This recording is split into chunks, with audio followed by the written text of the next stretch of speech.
ఇంటర్వ్యూలో చాలా మందిని అడిగే క్వశ్చన్ రెస్ట్ ఏపీఐ ఫ్లో ఎలా వర్క్ అవుతుంది అని అడుగుతారు.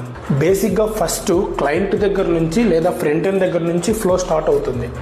క్లయింట్ అంటే బ్రౌజర్ లేదా Postman. Client HTTP request పంపిస్తుంది, like get, post, put, delete లాంటివి. యూజువల్ గా రిక్వెస్ట్ ఫస్ట్ కంట్రోలర్ లోకి వస్తుంది. బేసిక్ గా కంట్రోలర్ జాబ్ ఏంటంటే రిక్వెస్ట్ ని రిసీవ్ చేసుకోవడం, రెస్పాన్స్ ని రిటర్న్ చేయడం.